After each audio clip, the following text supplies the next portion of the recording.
In this clip, we're going to talk about how to relieve stress and anxiety in your dog through massage. Now, there's acupressure points all throughout the back of the dog's neck, right in the occipital ridge. And by bringing your fingers in, 1 to 2 pounds worth of pressure, a lot of times they will lean their heads right into your fingers. And you can follow through this motion into their necks.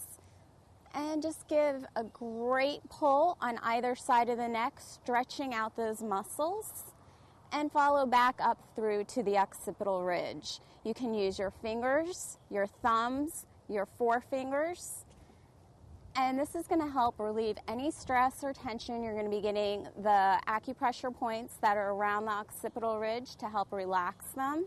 One other point that's great for relaxation is on their paws.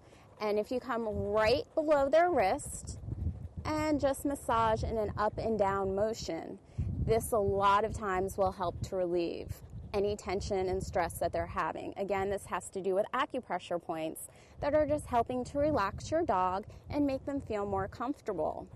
And lastly, you can always come up through the ears and just massage the tips of the ears. And again, having to do with the acupressure points, you're helping to relax and calm them.